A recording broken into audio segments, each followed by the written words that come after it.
자, 오늘은 맹세언약의 영원한 대상 6권 마지막 강의가 되겠습니다. 제17강 멜기세덱의 반차로 오신 영원한 대제사장 예수 그리스도 두 번째 부분이 되겠습니다.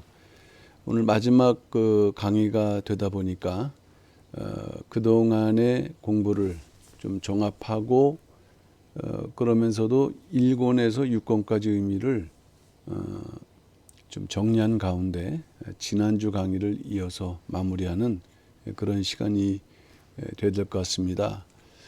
우리가 이제 구속사 시리즈라고 할 때 이 구속사는 예수 그리스도의 역사가 되는데 예수 그리스도의 역사, 메시아이신 예수 그리스도를 이제 증거하죠. 성경은 요한복음 5장 39절에서 그렇게 말씀을 하고 있습니다.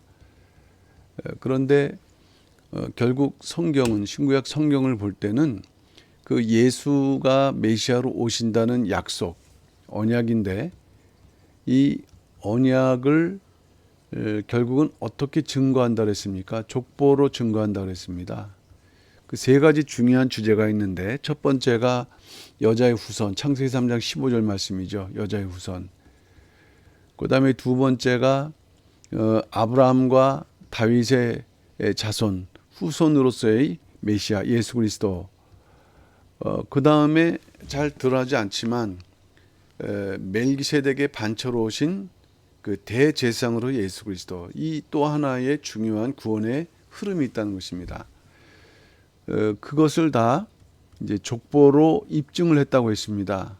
여자의 후손에 대한 족보는 특별히 구속사 시리즈에서는 창세기 족보로, 그 다음에 그 아담과 다윗의 자손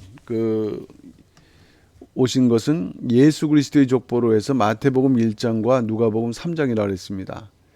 그리고 대제사장으로 오시는데 특별히 멜기세덱의 반처로 오시는 영원한 대제사장으로서 오시는 구원자 예수 그리스도. 그것은 역대상 1장에서 6장까지 9장에서 요 6장 부분이 그 부분을 갖다가 강조하고 있다는 면에서 말씀을 드렸습니다.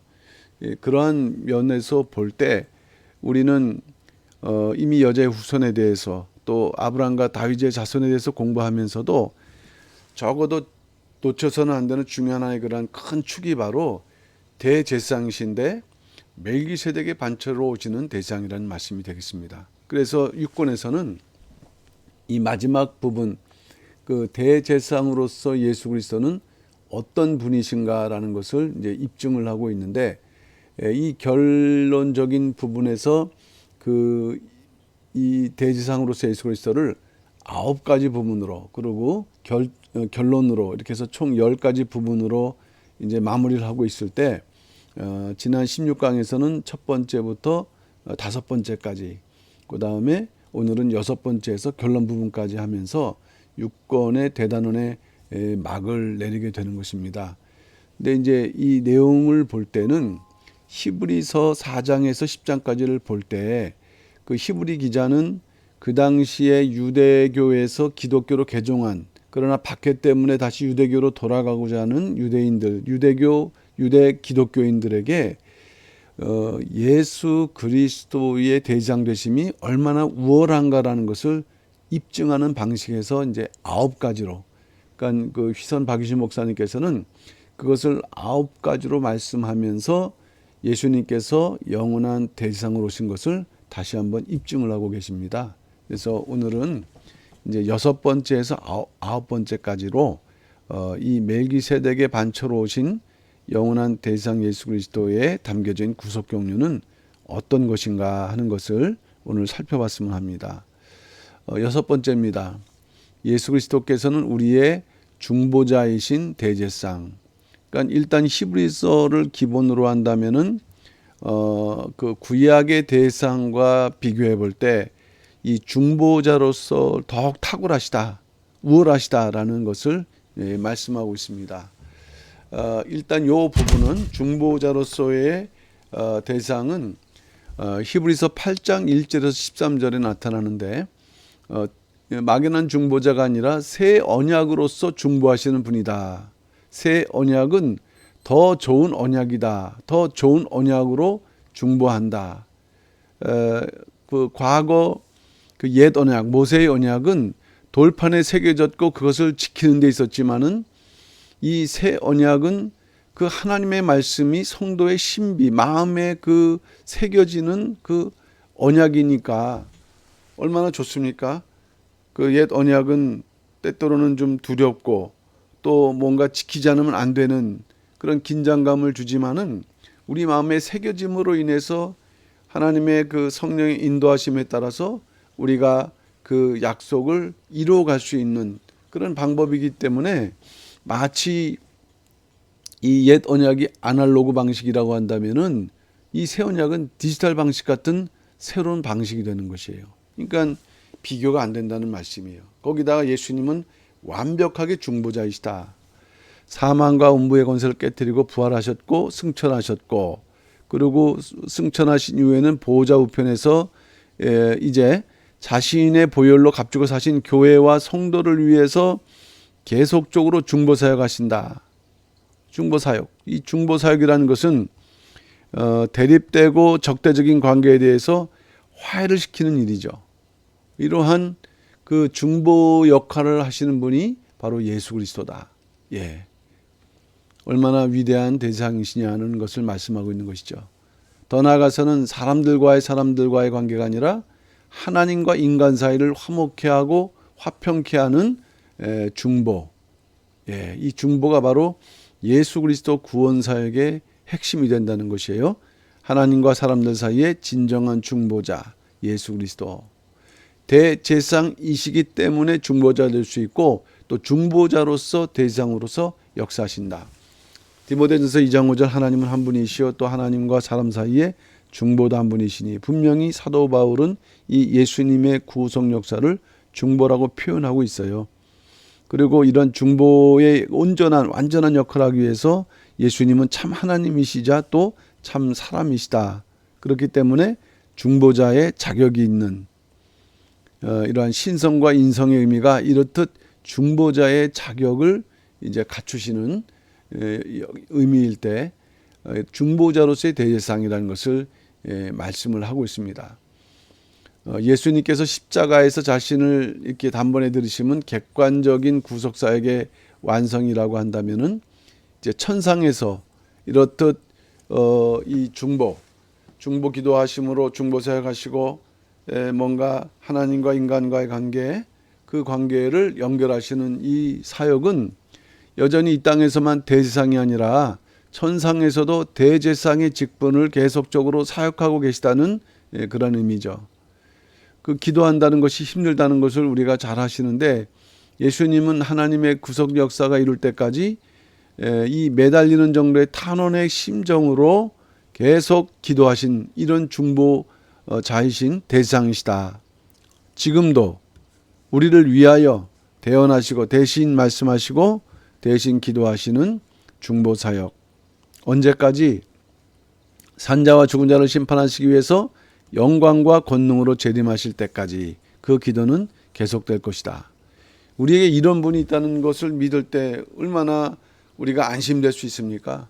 그러니까 그 당시 유대인들에게 이러한 역사가 있다는 것을 이제 알려주시고 그들이 다시 구약으로 돌아가려고 할 때 이러한 구원의 의미가 이렇듯 엄청나다는 것을 알려주는 내용이라고 할 수 있겠습니다.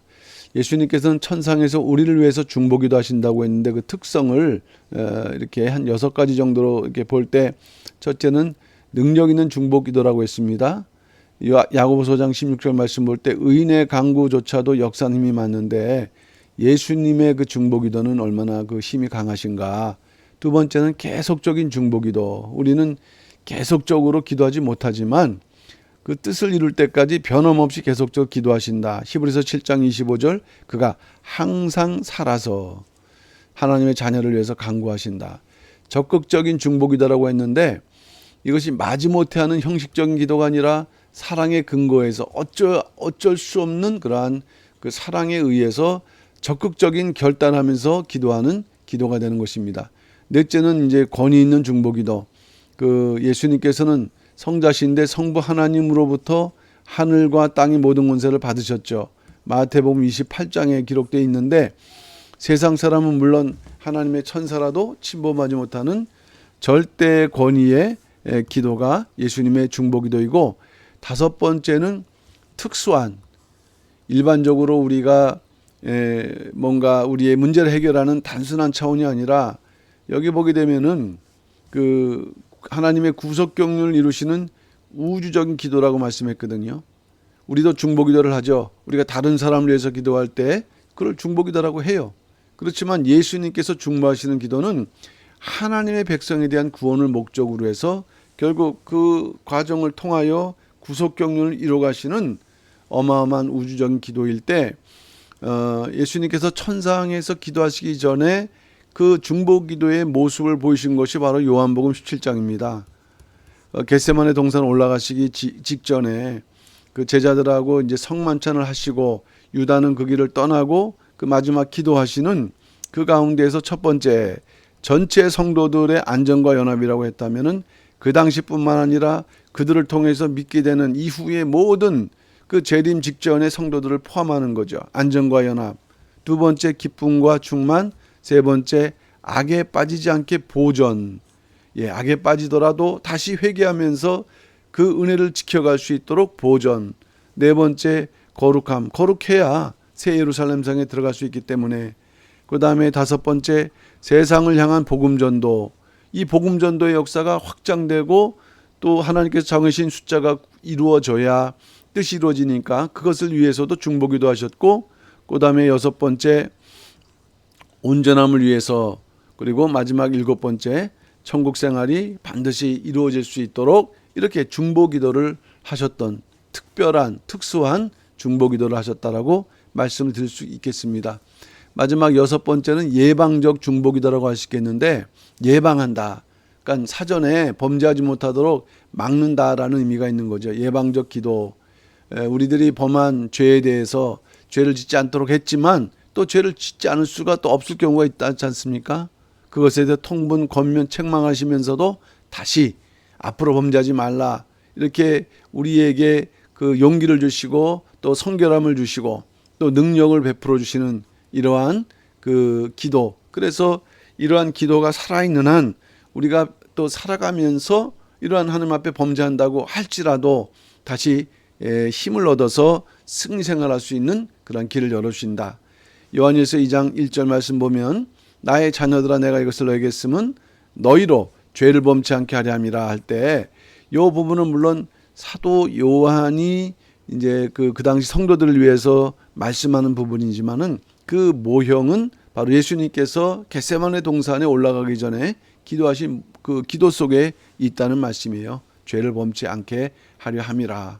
우리가 죄를 범치 않아야 되는데 우리가 완전하지 못한 관계로, 그러나 이러한 중보기도를 통해서 다시 하나님께서 중보기도를 들으시고 우리에게 회개의 길을 열어주시면서 승리할 수 있도록 우리에게 능력을 주신다. 이것이 바로 중보자이신 예수님께서 우리에게 베풀어 주시는 그러한 역사일 때 이러한 대상이 있다는 것이 얼마나 안심됩니까? 그러니까 우리가 이러한 그 대상 예수님을 믿고 또 그 예수님이 우리와 함께 하신다는 그러한 그 자신감을 가지고서 신앙생활을 해야 된다는 의미가 담겨 있는 말씀이죠. 일곱 번째는 예수 그리스도께서는 대제사장의 자격을 갖추셨다. 대제사장의 자격을 갖추셨다.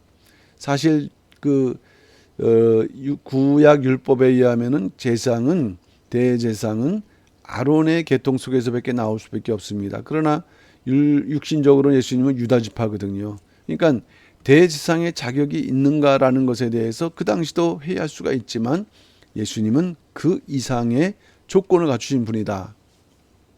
오히려 구약 제사장들보다 그 사역보다 우월하다. 어떻게 우월한가 하는 것을 말씀하고 있는 거죠. 첫째는 하늘 성소에 계시다는 거죠. 이 땅의 그 성전은 온전하지 않습니다. 모세 장막 성전은 임시적이죠. 또 솔로몬 성전은 또 범죄로 회파됐고 수르바벨 성전 마찬가지고요. 헤롯 성전의 그런 재건으로 인해서 완전히 수르바벨 성전의 그러한 그 근거가 이제 사실은 뭐 이렇게 사라진 것과 다를 바가 없습니다. 그에 비해서 하늘의 성소에 계시기 때문에 우월하다. 일반적으로 대상은 예물, 제사 드림을 위해서, 그리고 이 예물과 제사 드림이 이스라엘 민족의 대표란 말씀이에요. 그에 비했을 때 대상이신 예수 그리스도께서는 이 짐승이 아니라 자신을 제물로 드렸다는 거예요. 자신. 이처럼 고귀한 일이 어디 있겠는가. 그리고 제사의 장소, 성소도 이 하늘 성소다. 그럼 하늘 성소, 완전한 세계에서 드리는 그러한 성소다. 그러니까 예수님도 구약에 입관해서 예물의 조건을 충족하셨고 제사 드림의 조건을 충족하신 것이에요. 그러니까 자격이 없는 게 아닙니다. 오히려 그에 비해서 불완전한 땅의 성소에서 봉사한 레위 계통의 제사장직이 불안하지, 하늘 성소에서 봉사하시는 예수 그리스도의 제사장직은 오히려 완전한 것이다 라는 것을 이제 증거를 하고 있습니다. 그러면 두 번째는 대상의 자격을 어떻게 증거하고 있는가? 예수님은 더 좋은 언약의 중보자. 여기 이제 중보자는 아까 6번째에서도 이제 말씀했는데, 우리는 요것을 이제 그 대제사장의 자격을 통해서 더 좋은 그러한 자격으로서 설명을 해야 될 것 같습니다. 히브리서 8장 6절 말씀 볼 때, 그러나 이제 그가 더 아름다운 직분을 얻으셨으니 이는 더 좋은 약속으로 세우신 더 좋은 언약의 중보시라고 했습니다. 이 중보란 말을 다시 한번 살펴볼 때 헬라어로는 메스테스라는 말이죠. 두 사람 사이에 서로 화해시키는 자. 또 어떤 일반적인 의미에서는 자신의 재산을 담보로 타인의 채무 변제를 보증하는 자. 우리가 보증이라는 것도 많이 하지 않습니까? 그러니까 이 보증, 어려울 때 보증 서는 것처럼 큰 힘이 되는 게 어디 있을까요? 그러니까 이처럼 이 중보라는 것은 우리의 모든 연약함을 이렇게 보증하시는 그러한 분이라고 할 때, 무엇을 가지고 더 보증하시냐? 옛 언약, 임시적인 그러한 한계적인 언약이 아니라 더 좋은 언약으로 이렇게 중보하시는, 율법보다 더 좋은 새 언약에 근거한 대제사장 예수 그리스도께서는 어떻게 가능했느냐? 자신을 화목제물로 드리심으로. 우리가 공부했던 77대 대제사장 가운데에서 성경 역사에 근거한 건 29대까지거든요. 그 중에서 자신을 드린, 바칠 수도 없어요. 온전하지 못했기 때문에.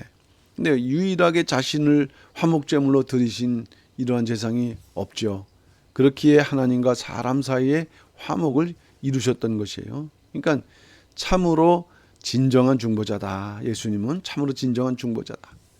자신의 핏값으로 우리를 사단의 손에서 찾아오셨으니, 그러니까 이러한 더 좋은 약속 속에서 이러한 역할, 모양새는 다른 것 같지만 이 구약의 대상 역할, 자격을 그대로 갖추셨던 더 좋으신 대제사장이라는 것을 말씀하고, 특별히 더 좋은 약속에 대한 말씀은 예레미야 31장 32절에서 34절 말씀에 기록되어 있습니다. 세 번째, 대상의 자격을 이렇게 입증하는 것은 무음하다. 무음한 새 언약의 대상이다. 무음하다. 흠이 있으면은 안 되지 않냐라는 그러한 이제 질문이 있을 수 있다는 거죠. 무음이란 말은 헬라어 아멘푸토스라는 말인데, 흠 잡을 것이 없는 완전한 이런 의미를 지니고 있다는 것이에요. 일단 무음한 새 언약이라고 말씀했을 때, 이 새 언약은 옛 언약처럼 돌 위에 세운 것이 아니라 마음에 기록된다 했습니다. 히브리서 8장 10절, 내 법을 저희 생각에 두고 저희 마음에 이것을 기록하리라. 마음에 기록했다라는 것은 그 기록된 말씀이 우리 마음을 주관해서, 그래서 올바른 삶을 살게 되므로 결국 하나님과 백성 사이에 올바른 관계가 이제 확립되게 하는 것이죠. 그러니까 그 레벨이 다른 것이에요. 근데 이 언약이 무흠하다. 무흠하다. 흠이 없다. 흠이 없으니까 완전하다. 능력이 있다. 그래서 새 언약은요, 작은 자, 또 큰 자, 어떤 사람의 이제 구별 없이 모든 자를 포함해서 다 하나님을 알게 하신다 말씀했어요. 다 하나님을 알게 한다. 히브리서 8장 11절 말씀 볼 때 또 각각 자기 나라 사람과 각각 자기 형제를 가르쳐 이르기를 주를 알라 하지 아니할 것은 굳이 알라 할 필요가 없다. 왜? 그 마음속에 육비에 그 하나님의 말씀이 새겨짐으로 인해서 그 말씀으로 인해서 하나님을 알게 되는 것이죠. 작은 자로부터 큰 자까지. 알게 되죠. 알게 되는 하나님의 역사. 새 언약이 성취되죠. 그러면은 자동적으로 모든 죄가 해결이 되고, 그리고 하나님 백성으로서 하나님과 온전한 사귐을 갖게 되는 그러한 역사가 있다는 것입니다. 이러한 그 언약, 새 언약의 그 무음한 새 언약의 그러한 대제사장. 그러니까 뭐 이 대상처럼 좋으신 분이 없다 하는 것을 이제 말씀하고 있는 것입니다. 새 언약은 영원하다. 이러면서 이 일곱 번째에서는 대제사장의 자격을 분명히 충분히 갖추셨다라는 것을 증거를 하고 있습니다. 여덟 번째는 예수 그리스도께서는 완전한 제사를 드리시는 대제사장이었다라고 증거를 하고 있습니다. 완전한 제사. 자,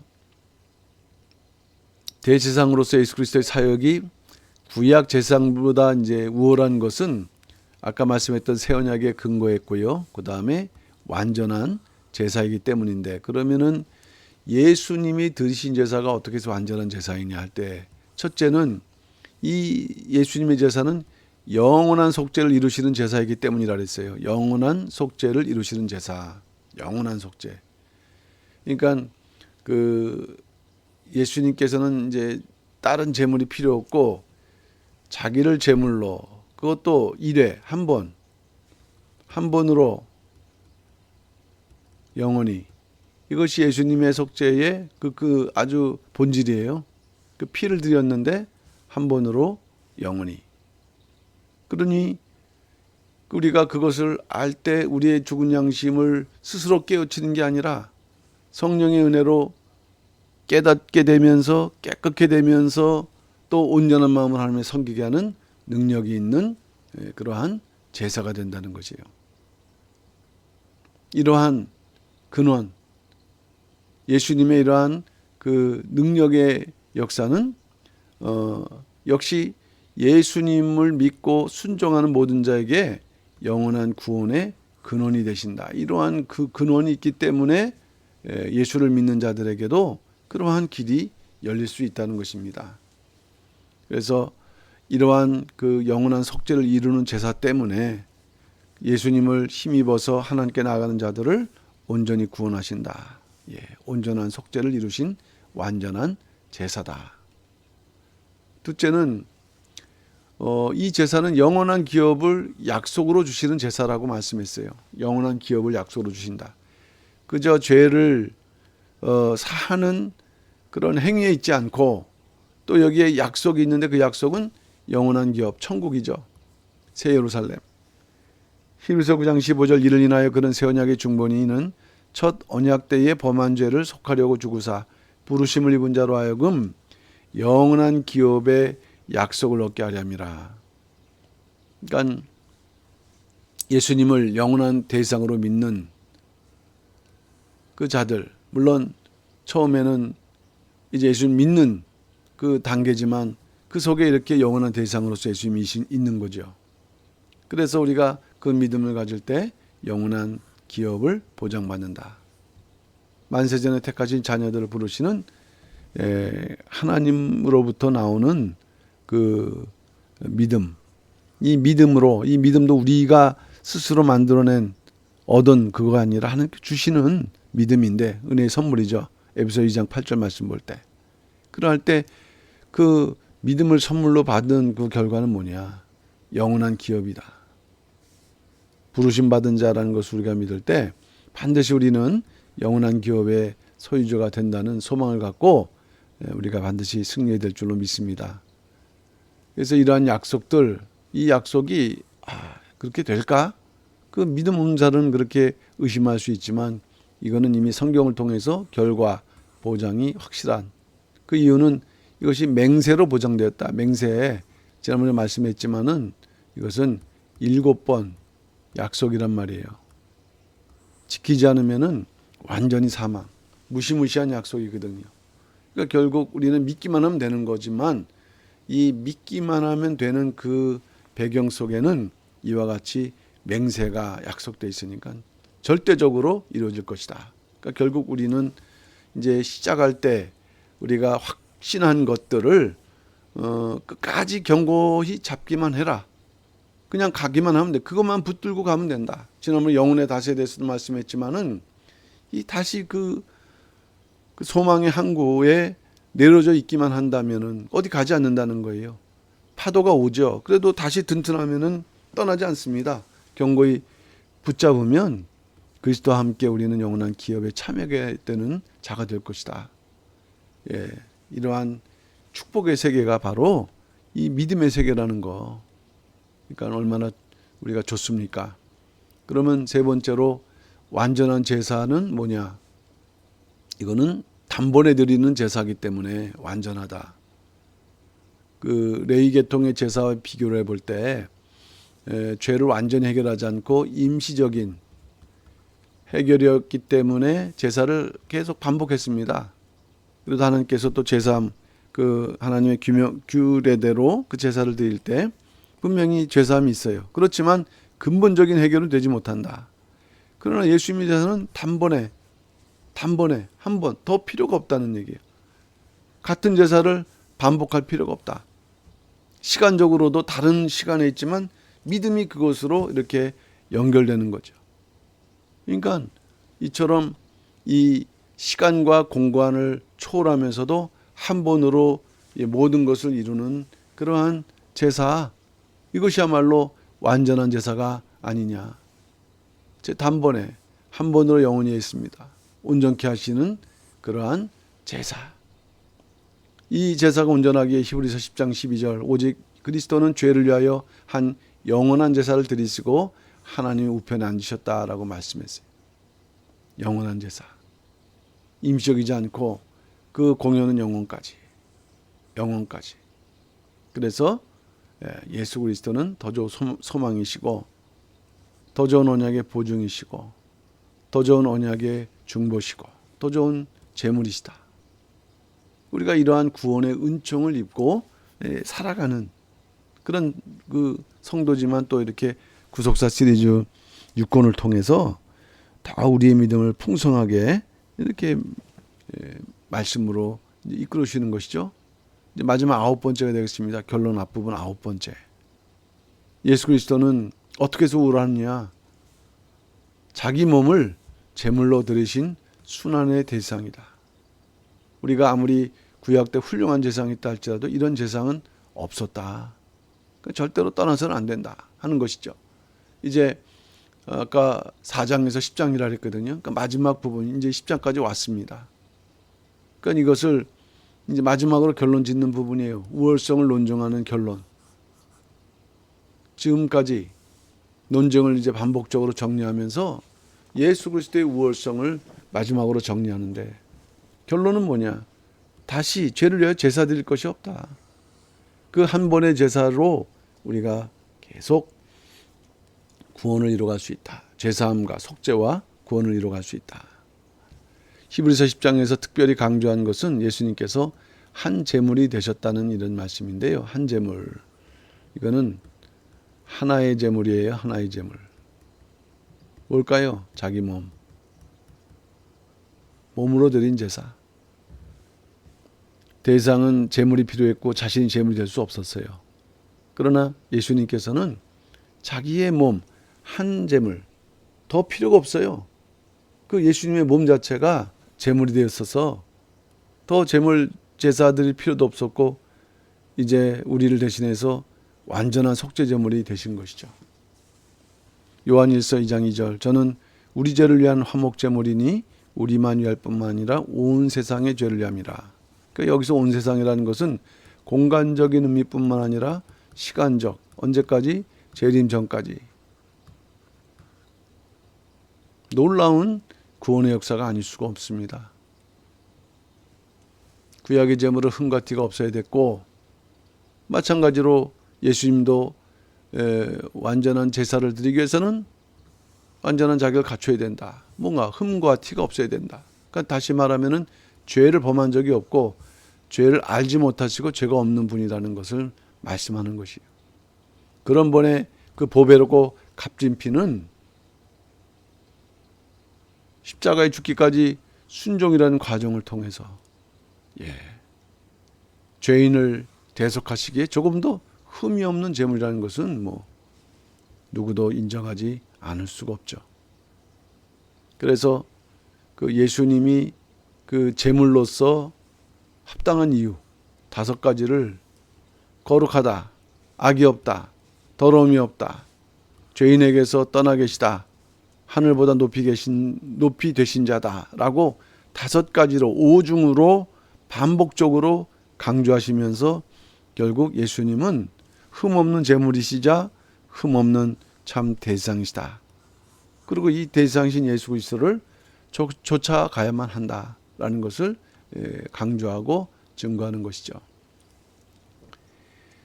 구약 때 보게 되면은요, 그 대상은 대속제일의 속죄제물의 피를 제단에 일단 뿌립니다. 그리고 제물의 고기는 영문 밖에서 불살랐다라고 이렇게 기록을 하고 있어요. 참 구속사적이죠. 영문 밖은 이스라엘 백성이 거주하는 바깥인데, 그 예수님도 세상 죄를 지고 가는 어린 양 예수님도 성문 밖 골고다 언덕에서 고난을 받으셨다는 말씀을 통해서 성취하고 계신데, 그 이 말씀 속에서 뭐를 성취하셨는가? 영문 밖에서 불살라졌다는 것은 이 능력, 순환과 능력을 의미하고 있다. 이제 그 짐 밖으로 나왔다는 것은 이 유대인 입장에서는 이방인 취급하면서 얼마나 멸시천대를 했다는 말씀이겠습니까? 능력이라고 표현했거든요. 헬라어로 오네이디스모스, 비난, 책망, 모욕, 조롱. 그러니까 우리를 위한 것임에도 불구하고 이러한 그 모든 그 능력을 이 십자가 더불어 짊어지고 가시는 모욕을 이루시는 이유는 이미 그 구약 때 영문 밖에서 그 제물을 갖다가 태워야 되는 그것을 성취하기 위해서 그 고난을 이루시는 것이죠. 그러니까 대제사장일 뿐만 아니라 동시에 제물이 되셔야 되는 그 이유는 단번에 영원한 구속을 이루시기 위해서 그 결과 성도에게 거룩함을 주신다. 에베소서 5장 1절 말씀 보면 우리를 위하여 자신을 버리사 십자가죠. 향기로운 제물과 생축이라 했어요. 제물, 프로스포라, 제사에 드려지는 온갖 예물로, 온갖 종류의 예물로서 결국에는 뭐냐? 예수님의 전 세계를 함축하는 것이고, 생축, 디시아로서 희생제물, 십자가에서 희생되셨다는 것을 함축을 하고 있어요. 그런데 이 제물과 생축을 향기롭다 그랬거든요. 그것은 하나님께서 그의 모든 삶을 이렇게 받으셨다, 기쁘시게 받으셨다라는 거예요. 그러니까 예수님의 전생에는 절대 순종, 영원한 생명의 향기만이 충만한 생이었고, 하나님 것을 기쁘시게 받으셨다. 이러한 그 수고, 이러한 능력을 이기시는 순종이 있을 때 모든 인류를 구원하는 구원의 길이 열렸다는 것입니다. 예수 그리스도께서는 우리 죄를 위하여 한 영원한 속죄 제사를 단번에 드리셨다. 그 후 하나님 우편에 앉아 계실 뿐만 아니라 그 정도의 고생을 하셨으면 좀 쉬셔야 될 텐데, 그 자리에서 우리를 위해서 기도하시면서, 이 기도한다는 게, 제대로 기도한다는 게 얼마나 어렵습니까? 우리를 위해서 기도하시면서 자기 원수들로 발등상되게 하실 때까지 기다리고, 이 기다림조차도 쉽지 않은 거예요. 이처럼 구원 역사가 예수님은 본인의 그 역사를 다 이루셨지만은, 그러나 끝난 게 아니다. 왜? 발등상되게 하실 때까지 또 기다리셔야 되니까. 기다리면 얼마나 지루합니까? 마음 졸이고. 만복의 보배이신 대지상신 예수 그리스도. 믿기만 하면 구원받는, 참 너무 격차가 크죠. 구원의 역사를 이루기 위해서 이처럼 능력과 결국 기다리심, 그 또 역사를 계속 유지해 나가기 위해서 기도하시는 그 중보사역, 그런 터전 위에서 믿기만 하면 구원받는 우리는 참 큰 행복자가 아닐 수 없다. 그러면 그러한 주님의 노고, 그 수고를 좀 안다면 그 걸음을 조금이라도 본받아서 우리는 절대 순종하는 성도가 되어야 된다. 이제 결론입니다. 6권의 결론이에요. 6권. 대상의 종말적인 전망이다. 종말적으로. 그러니까 결국 종말적 전망이라는 부분은 이게 구약의 문제가 아니라 예수님을 통해서 이제 대상의 사역이 계속 이루어질 때 그것을 깨닫는 우리 성도들은 어떻게 이제 종말을 바라봐야 하는가, 그런 면에서 우리가 살펴봐야 됩니다. 결론을 맺어야 된다. 1차 포로기한의 그 지도자 수룹바벨하고요, 그 여호수아, 수룹바벨하고 총독이었고요. 그 대상은 여호수아였습니다. 그런데 그 스가랴에게 8가지 환상 중에서 4번째 환상 가운데 보게 되면 이 대상 여호수아가 더러운 옷을 입고 있는 모습이 나타나는데, 이것은 개인의 문제를 넘어서 이스라엘 백성의 암담한 현실을 그대로 보여주고 있는 것이죠. 이런 여호수아에게 하나님은 첫째, 정한 관을 씌우시고 두 번째, 아름다운 옷을 입혀주셨다. 이것은 뭐를 얘기를 할까요? 개인의 문제가 아니라 그 이스라엘 전체에 대한 하나님의 역사. 그러한 여호수아에게 야, 하나님의 도를 준행하라, 율례를 지켜라, 그리고 내 집 성전을 다스리고 내 뜰을 지킬 것이며 여기 섰는 자들 중에서 왕래케 하리라. 하나님 도를 준행할 때, 그러니까 개인에게 말씀하는 것 같지만 이스라엘 전체에게 말씀할 때 너희들에게 사제의 은총을 입혀줄 것이고, 그리고 대상 여호수아가 성전에서 계속 봉사한다는 얘기는 하나님과의 이제 자유로운 왕래가 이루어지게 될 것을 이렇게 그러려면은 이제 사제의 은총이 일단 시작이 되는 거고요. 그러면서 이제 그 하나님 나라로 더 나가는 그러한 성도의 삶이 이루어지는 것이죠. 그럴 때 그 대상뿐만 아니라 그 동료들이 서 있을 때 그들을 예표의 사람이라 했거든요. 예표의 사람.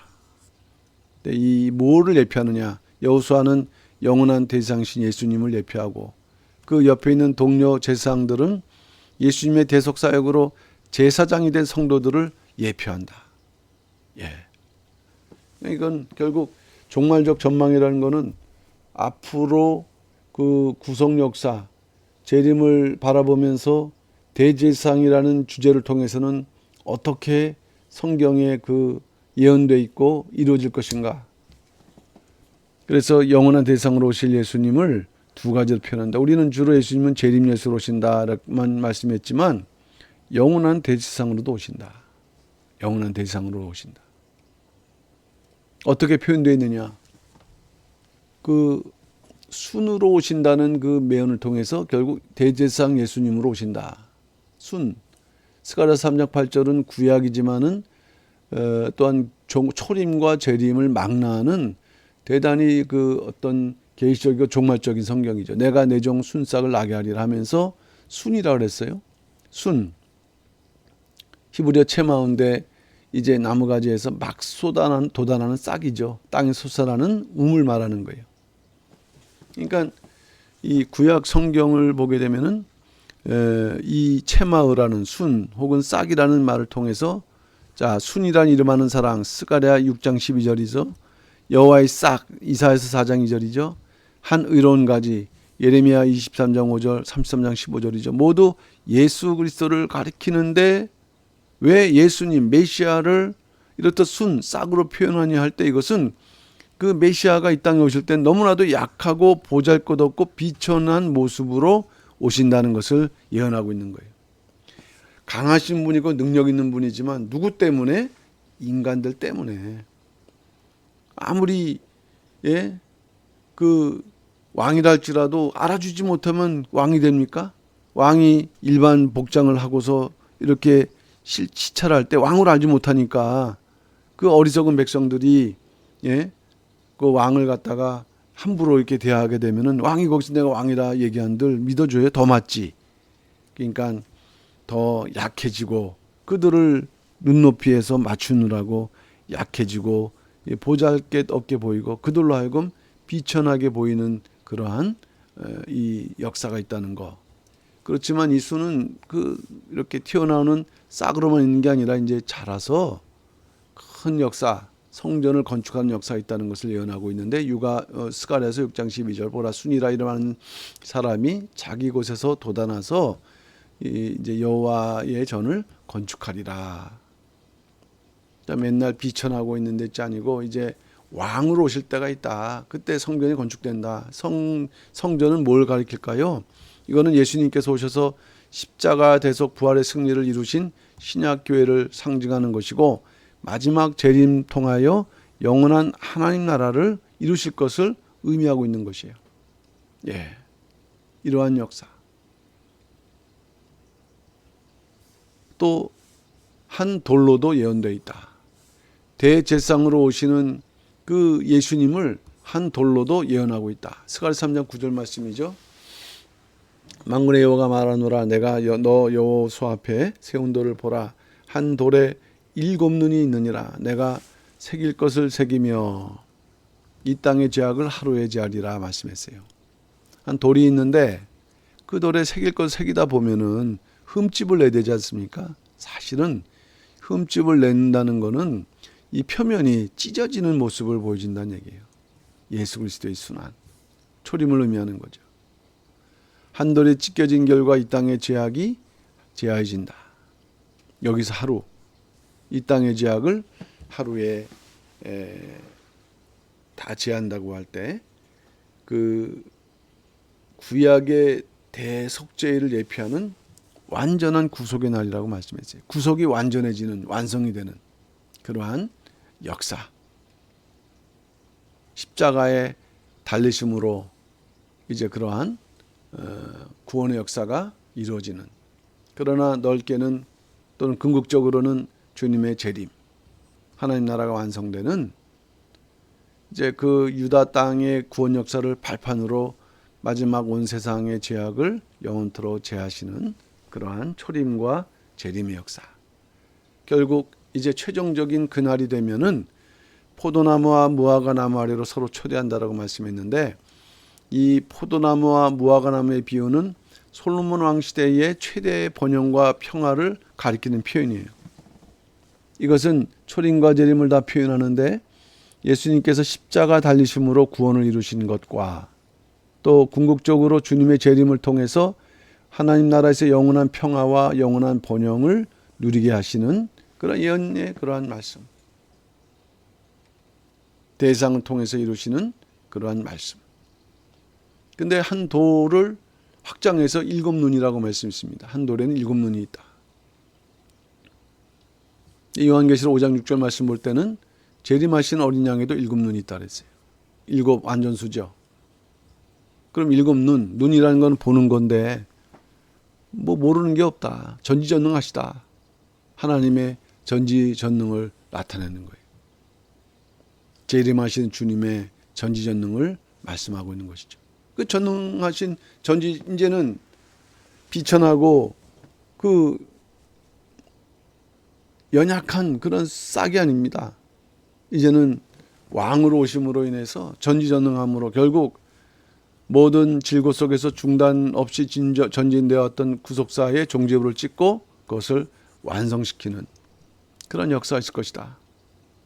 또 한편에서는 7눈은 7등불 7영이라고 표현했는데 이 7눈의 역사는 또 다른 면에서는 등불처럼 완전한 빛을 발하는 역사가 되고 또 7영이라는 것은 완전한 성령의 역사. 그러니까 죄악을 다 물리치는 역사. 또 성령을 통해서 뭔가 어둠을 승리하는 역사. 한돌의 역사. 7눈 7등불 역사로 말미암아 여호와의 한날이 이루어지는 그러한 말씀이 성취되는 역사. 결국 최종적인 성취는 재림하시는 영광스러운 날로 말씀하는 거거든요. 그래서 재림하시는 영광스러운 날이 이루어지게 되면은 악의 세력은 완전히 멸망을 당하고 구원받는 백성을 통해서 하나님 나라가 이루어지고 그 나라의 하나님의 공의로운 통치가 완성될 것이다. 이 역사를 위해서 중단 없이 하나님의 구속 경륜은 이제 계속적으로 이루어져 왔고 반드시 완성될 것이다. 그러면 결론이 되겠죠. 결국 우리가 재림을 소망한다는 것은 결국 영원한 한날을 소망하는 것과도 같습니다. 그러니까 우리는 여자의 후손으로서 또는 아브라함과 다윗의 자손으로서 거기에 담겨져 있는 또 종말적 전망이 있고 거기에서 받는 축복이 있어요. 근데 이제는 마지막 하나의 큰 흐름으로 대제사장으로 오시는 그러한 그 재림을 우리가 바라볼 때 우리는 어떠한 자세와 어떤 사명을 감당해야 되는가 하는 것입니다. 제사장으로서의 사명. 첫째 3가지인데요. 은혜의 보좌 앞에 담대히 나가도록 해야 된다. 히브리서 4장 16절 그러므로 우리가 긍휼하심을 받고 때를 따라 돕는 은혜를 얻기 위하여 은혜의 보좌 앞에 담대히 나갈 것이니라. 어디까지 나가야 되느냐? 은혜의 보좌 앞에까지. 그 문 앞에 가면 정문 앞에 가면 안 돼. 나중에 우리가 또 11권을 공부하다 보면 에스겔 성전이 있는데 이 성소와 지성소 결국에는 어디까지 가야 되는가? 이 지성소까지 담대히 나가야 될 것이다. 이 재림의 장소입니다. 여기가. 예수님께서 십자가에서 운명하신 순간 성소와 지성소를 가르는 이거는 이제 성막을 기준으로 할 때 휘장이 위에서부터 아래로 찢어졌거든요. 길이 열렸다는 거예요. 하늘의 참 지성소가 신약의 제사장들 성도들에게 활짝 열렸다. 제사장은 지성소에 못 들어가지만 이 휘장이 찢어짐으로 말미암아 제사장 된 성도들도 나갈 수 있으니 때를 따라 돕는 은혜를 얻고 우리는 나가기만 하면 된다. 우리의 삶은 세상을 향해서 나가는 게 아니라 은혜의 보좌 앞으로 나가는 삶이 되어야 된다. 둘째, 하나님께서 기뻐하시는 산 제사를 드리는 삶을 살아야 된다. 몸의 제사. 몸이라는 것은 중생한 사람 전체의 전인격을 말하는 거거든요.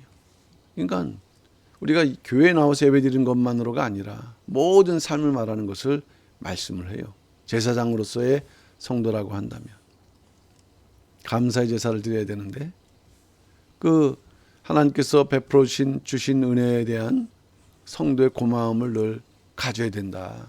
참 제사장이 된다는 거 믿음으로 제사장이 된다는 뭐 자연스럽고 당연한 것이겠지만은 이처럼 예수님은 그 구원을 열기 위해서 얼마나 그 노고와 수고가 있었는가를 우리가 깨달을 때 고마움이 없겠습니까? 그렇기 때문에 성도 날마다 마음으로 감사하고 몸으로 감사하고 입술로 감사하고 물질로 감사하고 행함으로 하나님께 감사의 표시를 나타내야 된다 하는 것입니다.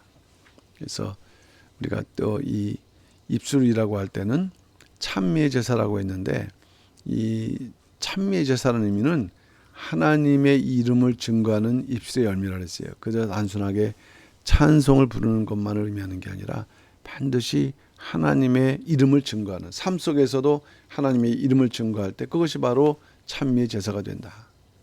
하나님의 이름을 증거하지 않으면 찬미의 제사를 드리는 것이 않는 것이라고 했어요. 이러한 제사를 드리는 이제 성도가 되어야 되고 마지막 3번째는 잃어버린 자를 찾아오는 사명을 감당해야 된다. 제사장으로서. 인류 역사, 하나님의 구원 역사죠. 잃어버린 자기 백성을 찾아 구원하심의 그 목적이 있는 것이에요. 우리 하나도 구원의 대상인데 또 우리가 이제 이러한 하나님의 그 목적을 우리가 삶에 맞춰서 우리도 그 목적을 이루어야 되는 것. 잃어버린 자를 찾는 제사장으로서의 사명을 잘 감당해야 된다. 우리끼리의 싸움이 아니라 세상을 향해서 우리가 이 사명을 감당해야 된다. 예수님은 십자가에서 구속제물 되셨고 부활하셨어요. 그리고 지금은 영원하신 그 보좌 우편에서 대상으로서 기도하고 계신다. 이제 그 구원한 백성들, 목회자와 성도들이 잃어버린 자를 찾아 복음을 전하는 그러한 사명을 위해서 기도하신다.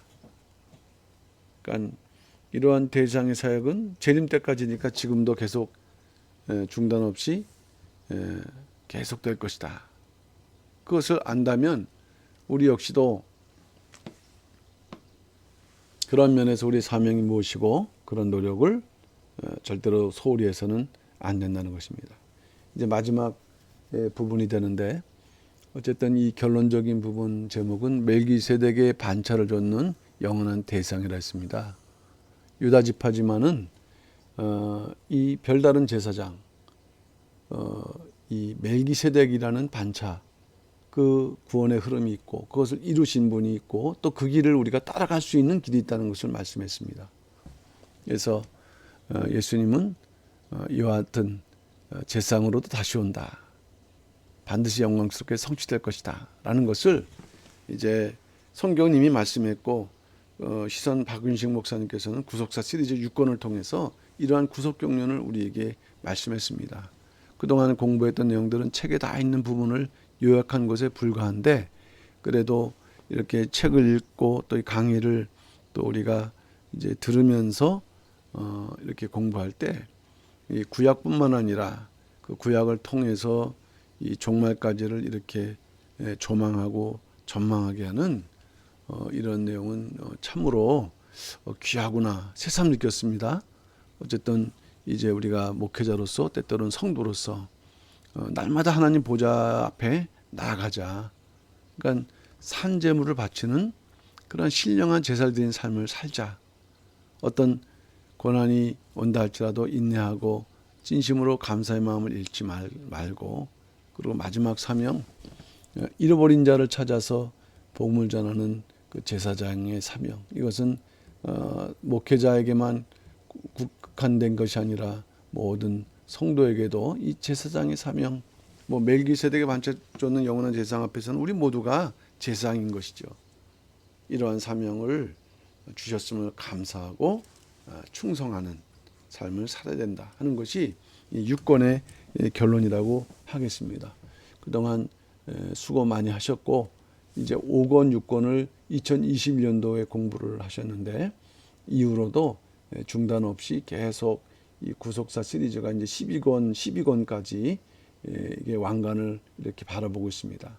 그래서 이 1권부터 12권 통해서 구속사 하나님의 구속 이 땅에 향하신 구속 경륜을 올바로 깨닫고 올바른 삶을 살면서 이처럼 우리를 향하신 하나님의 소원 복음을 전하는 제사장의 사명을 온전히 감당하시는 우리 모든 목회자님들 또 성도님들 다 되시기를 진심으로 부탁을 드리면서 이제 6권의 강의를 마치도록 하겠습니다. 예, 감사합니다.